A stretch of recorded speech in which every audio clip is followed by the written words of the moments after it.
The trench awaited below a black moor in the ocean floor, its silence heavier than the steel that carried us. Inside the control room, red lamps bathed men in a dim glow. Their movements carried the tension of ritual. A faint knock bled through the hull, subtle, almost a trick of imagination, but steady enough to freeze every breath. Eyes darted from console to console, but no gauge, no reading, no instrument admitted the sound existed. The commander issued orders in clipped tones, his hesitation between words betraying a fracture he could not conceal.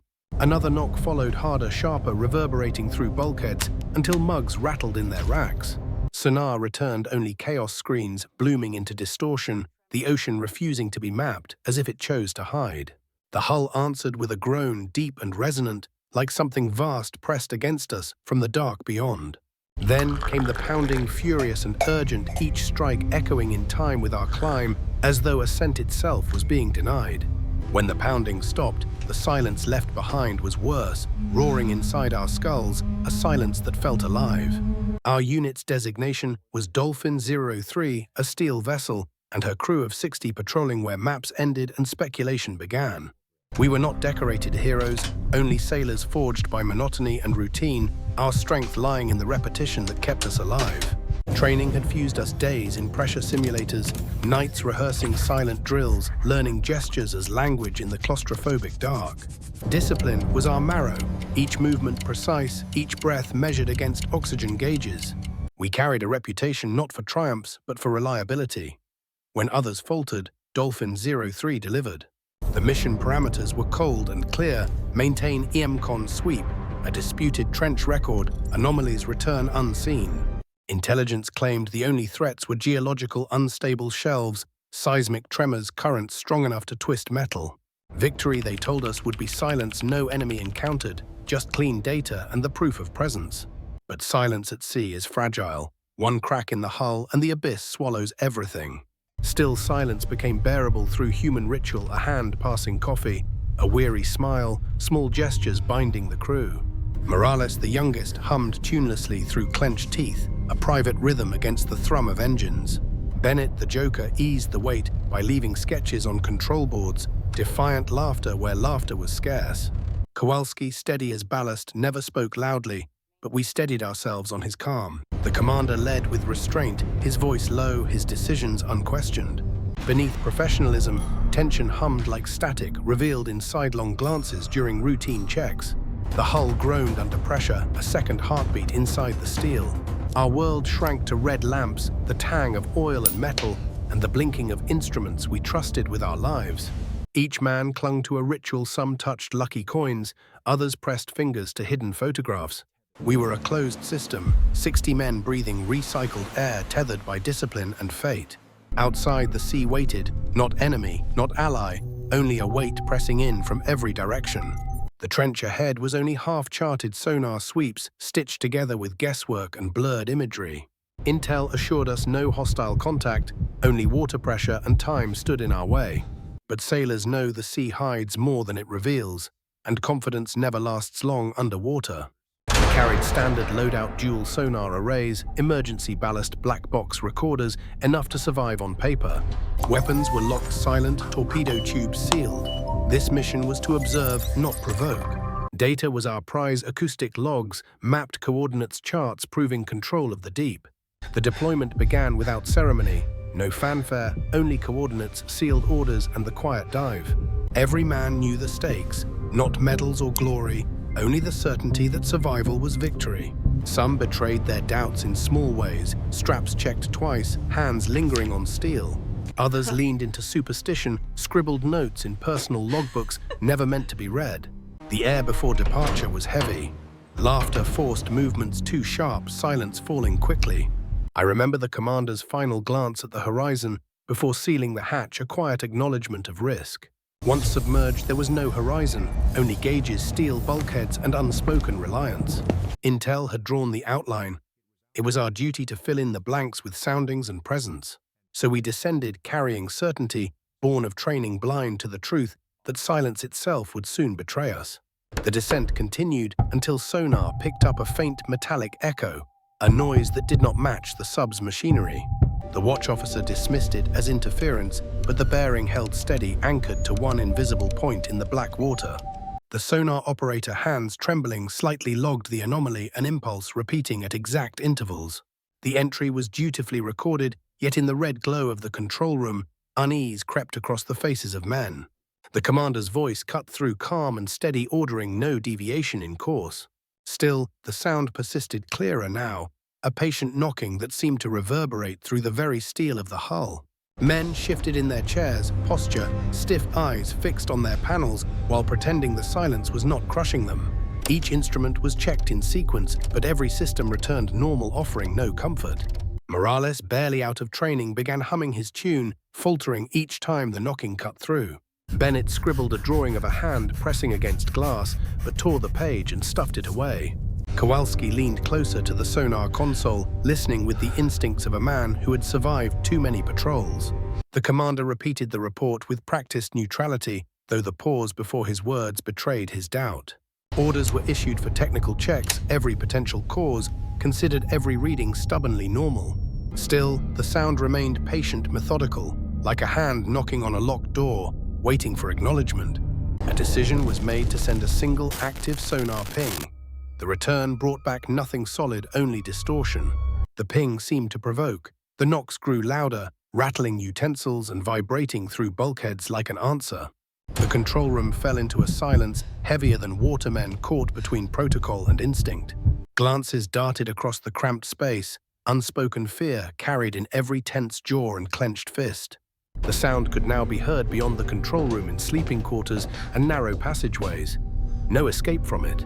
Some pretended to sleep, but their bodies betrayed them, muscles taut, ears straining for each metallic beat. Sailors pressed palms flat to the cold steel walls, trying to prove to themselves the knocking was not imagined. The anomaly was logged again, sterile words on a page. The simplicity of the entry mocked the fear it represented. The commander's composure never broke his orders, professional, insisting we remain observers. Inside each man, however, training faltered. No manual had prepared us for communication from the abyss. Each knock carried weight, deliberate and steady, as though something intelligent sought acknowledgement. Kowalski began noting the intervals, his voice faltering, when he realized the pattern was a code not meant for human ears. Exterior cameras were cycled on, revealing only silt drifting in lifeless currents. The blackness swallowed every beam of light. The ocean revealed nothing, but still the sound persisted with the insistence of something unseen, refusing to be ignored. Some of the younger crew, reckless with nerves, tapped back lightly against the steel, half in mockery, half in hope. The commander's rebuke was sharp and immediate, forbidding any act that might break discipline. Time slowed hours, stretched unnaturally, measured by the rhythm of the knocks that replaced the heartbeat of the ship. Routine maintenance faltered, duty colliding with primal unease. The logbook grew thicker, each entry as cold and factual as the last, but the air thickened with dread. We began to understand the knocks were intentional, a signal echoing where no signal should exist. And with that came the first fracture. Control had slipped away, and the abyss was now dictating the terms. The knocking shifted from measured taps to irregular bursts, as if our single ping had invited a conversation we could not understand. Internal comms crackled with static words, breaking in mid-syllable, forcing officers to pass orders by gesture and proximity. A tremor rolled through the hull, subtle at first, a low groan that made everyone glance at the depth gauge. Trim readings drifted out of tolerance by a fraction, enough to make veterans tighten their grip on consoles. The commander ordered a controlled depth change. The hull answered with a reluctant creak. Battery draw spiked, without obvious cause, a slow bleed on the boards that made the engineer trace circuits twice over. CO2 scrubber status flickered amber, then steady green, a momentary warning that lingered in the mind longer than on the panel. A sheen appeared on the deck near the forward hatch, a whisper of moisture that drew a damage control team like a magnet. They found no rupture, only condensation, but the report read like a question. Why here, why now? The knocks resumed, traveling along bulkheads like a message sent through bone, arriving everywhere at once. We tried a passive sweep. The ocean returned a blank slate, a refusal to admit anything lived beyond the glass. Someone secured loose utensils, their tiny clatter becoming a metronome for fear we refused to name. Emergency lighting cycled for a heartbeat, then stabilized, leaving faces carved in shadow. The boat listed by a degree, a small sway that felt larger because it stole our breath. Kowalski proposed a holding pattern, slow and quiet. The commander nodded once, an agreement presented as certainty. Another tremor passed, followed by a thin metallic whine, suggesting stress building where eyes could not reach. Damage control reported micro seepage at a gasket. Manual torque applied readings normalized, but nerves did not. The aft compartment relay began to chatter, a sound like teeth in cold weather, then died into a silence that sounded worse. Antenna checks returned null. MCON lifted for diagnostics, but the sea gave back only its own noise. We deployed a buoy on a tether. The cable paid out smoothly, then juddered like something had brushed it. The judder became a drag, the winch protested, and the line went slack as if the ocean had changed its mind. Log entries, multiplied facts stacked to build a wall against a fear that still seeped through. The knocks began to group, not random, not friendly, simply present clusters separated by longer pauses. Men rechecked watertight doors, verifying handles with bare fingers as if touch could certify safety. A faint vibration traveled the deck like distant footsteps. No one said the word, but everyone heard it. We attempted a very short active ping. The return came back smeared as if bouncing off a moving surface. Battery temperature rose a notch, coolant flow nominal, yet a smell of warmed insulation threaded the air. The commander ordered a rise of 20 meters to safer pressure. The gauges obeyed, the knocks followed distance unchanging. Morales tapped his knee in a steady cadence, a discipline against listening. He stopped when he realized he had matched the knocking's pattern. Vent fans stuttered and resumed, not a failure, only a reminder of how thin the margin is between routine and problem. A locker door trembled on its latch, in sync with the knocks. Bennett wedged it with a rag and did not look back. Scrubber cycling logged another short amber, masks were checked, emergency air breathing lines traced by habit. Engineering isolated a non-critical bus to conserve power. The darkness deepened by a degree, the eyes still registered. We shifted ballast again. The hull answered with a dull pop that traveled like a rumor to every station. Aft bilge alarms chirped, then silenced. Inspection found only damp that did not explain the sound. The buoy tether reeled in with scuffed braid abrasion in a place nothing should have touched. The compass repeater's needle jittered without change in course, like a thought trying to form and failing. The commander raised the possibility of surfacing if conditions persisted. The room held its breath at the word surfacing. Before the order could formalize, the knocks accelerated, crowding each other, collapsing the space between signals into urgency. We reduced speed to a crawl, machinery noise fell, and the boat became an ear pressed to the trench. A new sound layered beneath the knocking, a faint scrape intermittent like fabric caught on rough metal. Damage control traced the scrape to nowhere and everywhere. Hands on plating faces turned to steel to feel what hearing could not. The ocean's pressure spoke through the hull with the old language of depth. Valves, side fittings, settled nerves frayed. A final ping returned an echo that seemed closer than geometry allowed, as if the map of distance had folded. We acknowledged then, without ceremony, that the mission plan no longer described reality. We were moving, and something else was moving with us. The ascent began under strain pumps, forcing air into ballast tanks, every valve shrieking as the submarine fought the weight above. For a fleeting moment, the knock ceased, leaving a silence so absolute that men dared to believe the nightmare had ended. That belief cracked, quickly shattered, as the sound returned louder than ever, now pounding through the steel like artillery against a wall. The rhythm splintered, coming from multiple bearings at once, as though the abyss had surrounded us and was closing in. Overhead lamps flickered, plunging compartments into darkness before buzzing back with a weak red glow that stretched shadows into grotesque shapes. A heavy impact rolled down the starboard side, deliberate and slow, the unmistakable impression of something immense brushing its length. Damage control reported no breach. Their voices steady by training, yet their hands trembled as they gripped clipboards, slick with sweat. The commander gave the order for full emergency ascent ballast, blown in one violent purge, the boat shuddering as if choking on air. Instead of rising freely, the depth gauge wavered needles, hesitant as though the ocean itself clutched us in its grip. Every face in the control room tightened, men staring at instruments that suddenly felt like lies rather than lifelines. Sonar erupted with distortion, green screens blooming into chaos. No contacts, no clarity, only a wall of soundless noise. The knocks turned violent, each strike reverberating through bulkheads until teeth chattered and loose bolts rang like bells.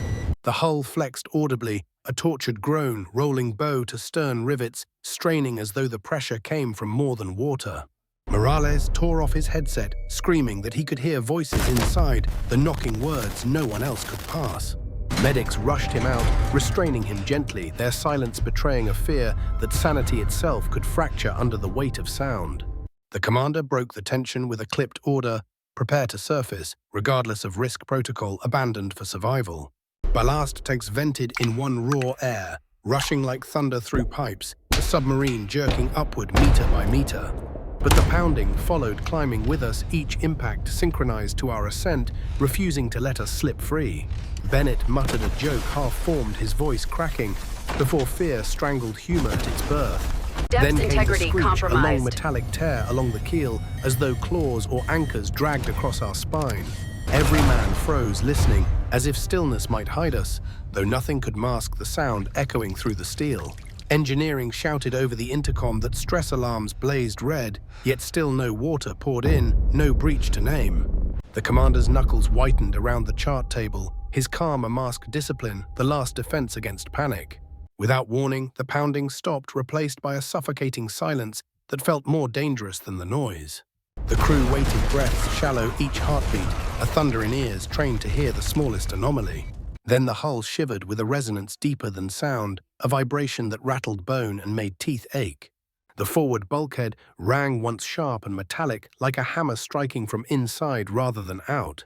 Damage control confirmed again, no rupture, no flood, only the inexplicable echo of steel answering to something unseen. The commander looked once around the room, eyes meeting each man's, a silent confirmation that survival depended on composure. Orders for maximum ascent were given, the boat groaning like a wounded animal as it strained toward the surface. The gauges spun upward, but lagged behind expectation depth, decreasing too slowly, as though resistance clung invisible to our hull. The knocks returned chaotic, now a storm of strikes battering steel until ears rang with phantom blows. Men clenched teeth, white-knuckled on rails and panels, waiting for the moment the steel would yield. The black box recorder clicked steadily, capturing every decibel, a witness we feared would outlive us all. At 80 meters, the lights failed, total darkness crushing us, until dim emergency red bled into the spaces between men. Shadows made faces hollow, fear visible. Even where mouths refused to speak, discipline stretched thin but unbroken. Then a final massive impact thundered across the bow, the submarine convulsing as though seized by a giant unseen hand. Alarms shrieked, gauges, spun compartments rattled, yet miraculously the hull held groaning but unbroken. With one last surge of compressed air, the submarine broke free depth, dropping upward in lurches that flung men against bulkheads. We burst into surface waters, not with triumph, but with the exhaustion of survivors' lungs, gasping for air through steel lungs. The submarine surfaced her hull, exhaling air like a wounded animal gasping after being dragged from the abyss. Men emerged, pale eyes glassy, as if training alone still carried them. The deck was lashed by waves, salt spray cold and violent. Each drop was a reminder of the ocean's utter indifference to their survival. Damage control reported abrasions along the keel and warped plating, yet the sea had threatened but not claimed them. But every man knew damage could not be measured in steel. The silence in their voices testified to the fractures unseen, to a trauma deeper than metal. Morales lay in the sickbay, his lips moving in a rhythm to an unheard knocking. His eyes were fixed on nothing, and he was unreachable. Bennett sat alone, his torn sketch crumpled in his fist. His humor was extinguished, replaced by a stare that saw only inward. Kowalski walked the length of the control room, his palm pressed to bulkheads, as though trying to anchor himself to the steel that had betrayed him. The commander filed his official report with clipped words, each sentence delivered like a blade, sparing no emotion, and telling only a fraction of the truth. The logbooks were filled with sterile lines, no casualty systems functional, but none of them described the heavy silence between the men. The mess hall was empty, meals, untouched coffee, cooling on tables where laughter once tried to hold its ground against the deep. In crew quarters, bunks were occupied, but sleep was absent. Men lay awake, listening for a knocking that never returned, but would never be forgotten. Some wrote hurried notes in personal journals, entries later torn out. The words were simply too heavy to leave behind. The medical officer logged elevated stress indicators, tremors in hands, and fixed stares. Signs of a mental and emotional strain no manual had ever addressed.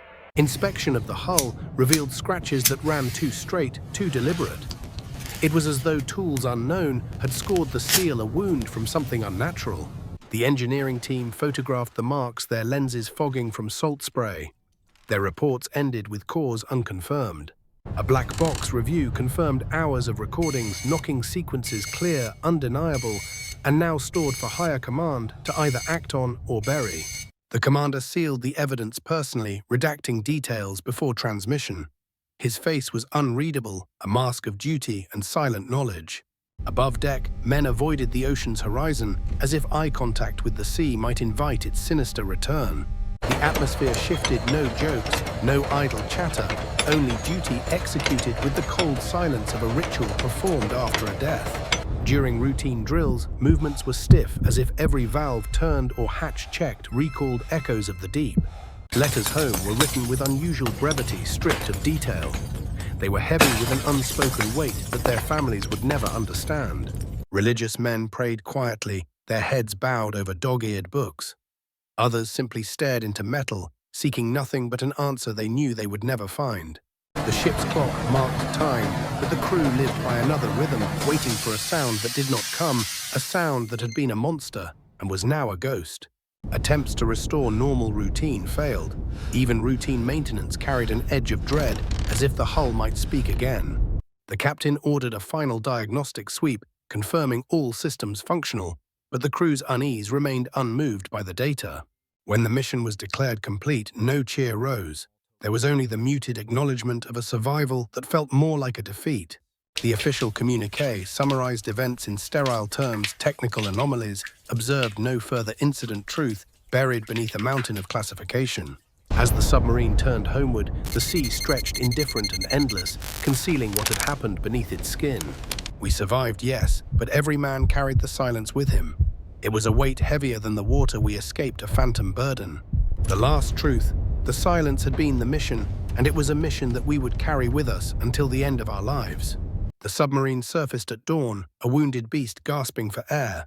No flags, no signals, only the weight of an unspoken truth carried inside her hull. Families lined the pier with practiced smiles, but the crew disembarked in silence, their embraces stiff as if joy could not break through the echoes of the deep. The official report was sealed before most of us had left the vessel, its details already hidden from those who deserved to know. The black box was escorted under guard, a simple case containing hours of recordings where each knock was preserved with chilling clarity. Intelligence officers logged the files without question, yet their averted eyes betrayed knowledge they refused to voice. The scratches along the keel, too precise to be natural, were photographed, then quietly omitted from the public report. Morales remained confined to medical care, his lips moving in rhythm even in sleep, a prayer to something no one else could name. Bennett filed for shore duty, his laughter extinguished now, sitting wordless and sketching shapes he refused to show. Kowalski returned to his post, but spoke only when necessary, his steadiness intact yet hollow, as if he had left part of himself in the trench. The commander delivered the debrief with flawless cadence, never faltering, but his hands shook as he signed the final line of the record. Questions spread quietly through the ranks. Had command known this trench held anomalies? Was our patrol more than routine mapping? We wondered why the knocking mirrored our movements, why the sound intensified when we prepared to surface. Analysis teams reviewed the buoy cable. Its frayed braid bore marks that no rock or current could explain. Theories circulated: shifting geology equipment, malfunction, mass hallucination, yet none explained the scratches or the sequence of the knocks. At night, sailors woke to phantom vibrations, hearing knocks that no wall carried, trapped in a silence that felt alive. Some prayed in whispers, clutching tokens, while others drank heavily, seeking a numbness that never lasted beyond the next quiet moment. The phrase we heard, the knocking, became a warning passed from ship to ship, stripped of detail, but never of fear. New recruits listened wide-eyed, dismissing it as myth, until they saw the eyes of veterans who refused to laugh. No manual prepared us for this, no training taught us how to endure the unknown, pressing from beyond steel. Attempts to translate the rhythm failed. Patterns suggested intent but not language. Intelligence called it inconclusive. Yet some of us swore there was meaning, a signal not random, a message intended for recognition even if beyond human grasp. The ocean remained silent afterward. Patrols through the same grid returned with empty logs, as if the abyss had chosen us alone. Still, the memory lingered in every creak of bulkheads, every vibration of machinery, every unexplained echo in the night. Men hesitated before signing up for further patrols, some refusing entirely though no official cause was ever admitted. Families asked questions and received only words like technical difficulties. The truth never reached them. The black box remains sealed in archives, its recordings accessible only to those who prefer silence over answers. We survived, but survival is not victory. Each of us carries the unanswered weight of knocks no one else will ever hear. The mission ended, the log was closed, but in the quiet of memory, the sound still returns patient and deliberate.